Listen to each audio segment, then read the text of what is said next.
Director of Ceremonies, in absentia, His Excellency, former President of the Republic of Mozambique, Joaquimo Chissano, former Prime Minister of the Republic of Mozambique, Honorable Diogo, the President of the African Development Bank Group, Dr. Adesina, the Minister of Finance, Economic Development and Investment Promotion, Honorable Professor Mtuli Ngube, other Honorable Ministers and Deputy Ministers who are here, the Chief Secretary to the President Cabinet, Dr. Martin Rushoya, the Chairman of the Public Service Commission, Dr. Vincent Ungwe, senior government officials who are here, Your Excellencies, ambassadors, and heads of foreign diplomatic missions to Zimbabwe, the Chief Executive Officer, African Legal Support Facility, Mr. Pognon, financial and legal advisors for the arrears clearance and debt resolution process, Global Sovereign Advisor, Kepler Casti, representatives of the private sector and civil society organizations who are here, ladies and gentlemen, let me first of all welcome you all to the 60th High-Level Structured Dialogue Platform Forum of this arrears clearance and debt resolution process. Since the establishment of the Structured Dialogue Platform process in December 2022, we have registered tremendous progress with growing consensus, trust, and confidence in this particular initiative. We have also seen an inclusive and transparent consultative process as we institutionalize the dialogue on economic and governance reforms underpinning Zimbabwe's arrears clearance and debt resolution process. You will recall that the reforms are underpinned by the following strategic pillars. 1, economic growth and stability reforms. 2, governance reforms. And 3, land tenure reforms. The Zimbabwean economy has shown resilience, registering a 5.3% growth in 2023. This is projected to grow by 2% in 2024, mainly on account of the El Nino-induced drought, which affected our agricultural production. In 2025, the economy is projected to rebound and grow by 6% due to the recovery of the agriculture and the mining sectors. Despite the challenges associated with the external debt overhang, global climate shocks, and the albatross of the illegal economic sanctions, Zimbabwe is realizing key milestones.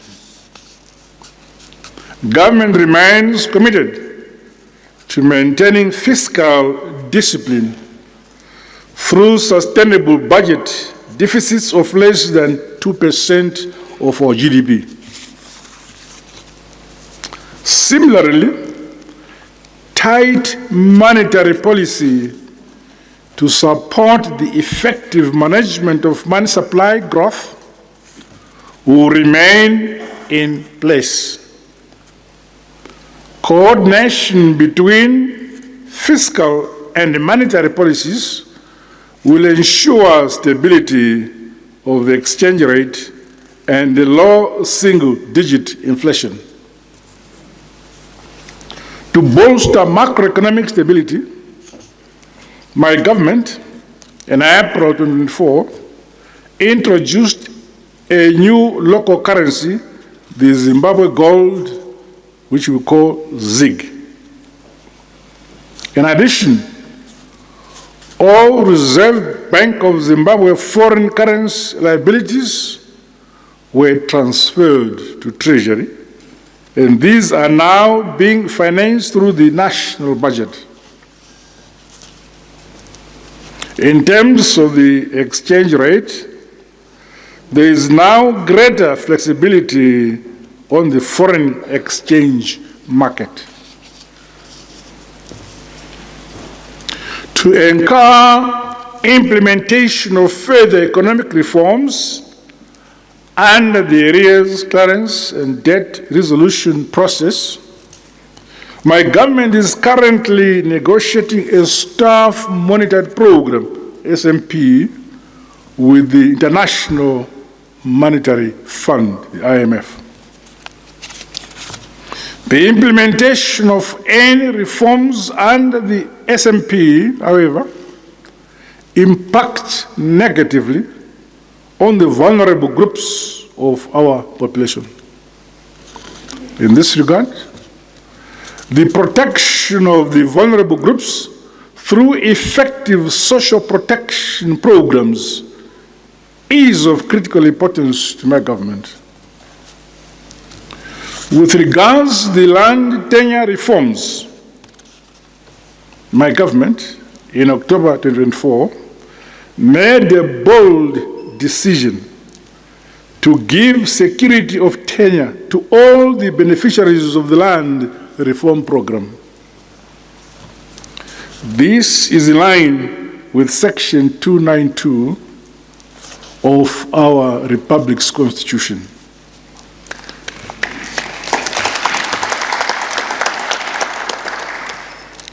All land held by the beneficiaries of the land reform program under the 99-year leases, offer letters, and permits will now be held under bankable, registrable, and transferable tenure documents.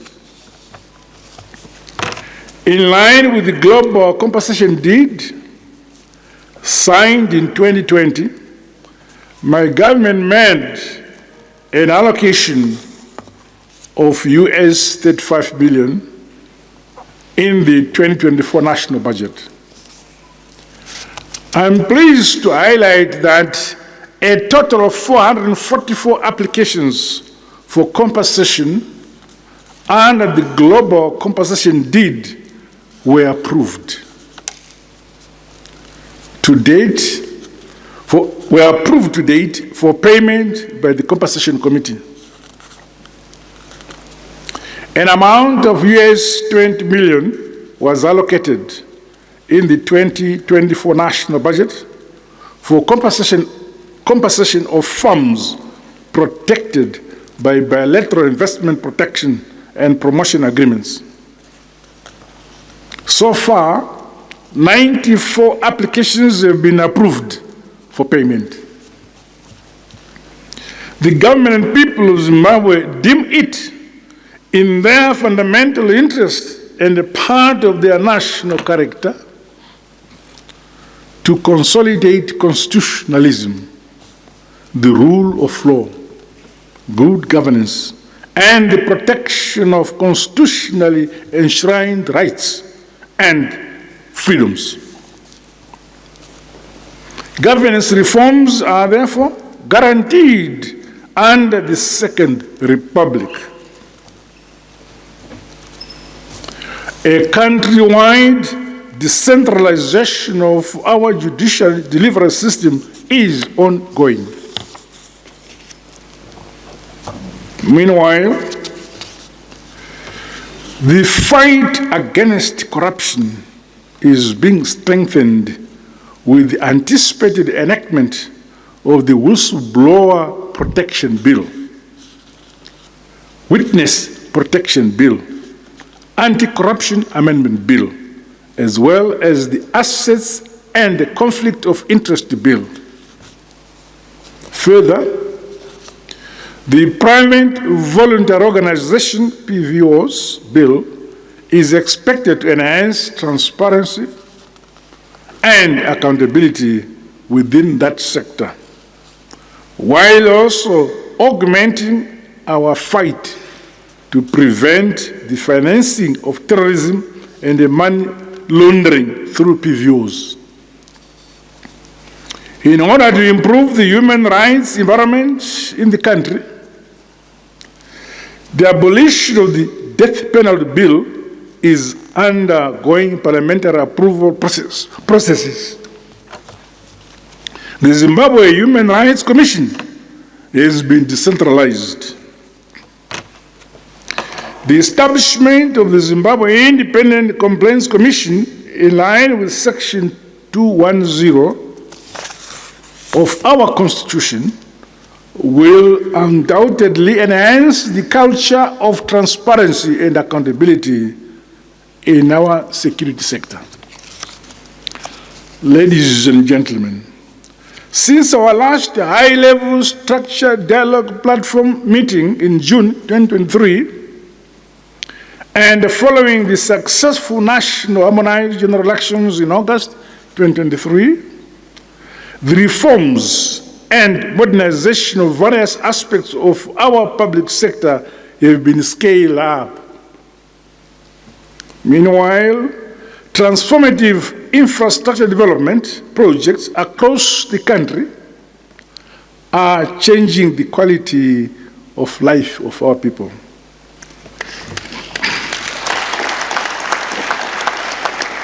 The funding of these is mainly through domestic resources and a non-concessional external financing. These should ordinarily be funded through long-term concessional financing, including public-private partnerships. The successful implementation of our arrears clearance and the debt resolution strategy is key for Zimbabwe to unlock new concessional external financing, critical for achieving our economic development objectives. I call for the continued support of the international financial institutions, development partners, our creditors, and the international community for the arrears clearance and debt resolution process. As Zimbabwe transitions to the implementation of the National Development Strategy number 2, access to external concessional financing will be key for long-term funding of our projects and programs. I'm looking forward to achieving the set objectives of this structured dialogue. I call for continued support of our creditors and development partners as envisaged in the roadmap to be presented to this forum by the Minister of Finance, Economic Development and Investment Promotion. We welcome, as a government, the appointment of Global Sovereign Advisor and the Kepler Cast as financial and legal advisors, respectively. This significant milestone was achieved through support of the African Legal Support Facility, to whom I express my gratitude. On behalf of my government, and the people of Zimbabwe. I want to thank the African Development Bank and our champion, Dr. Adsina, whom we have here today, for the continuing financial and technical assistance to this process.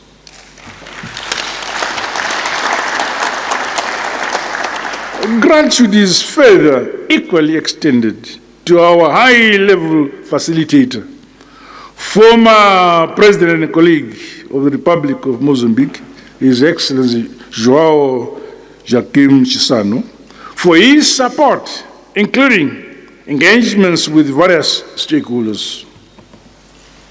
To our development partners, we are indeed appreciative of your unwavering backing and solidarity. In conclusion, may I reiterate my government's strong determination to see this arrears clearance and debt resolution process realize our intended results. We call on stakeholders to carry on working with us in pursuit of the resolution of Zimbabwe's debt overhang toward sustainable and inclusive economic growth. I thank you all most sincerely for participating in this forum and the invaluable insights and contributions. God bless you all. God bless Zimbabwe.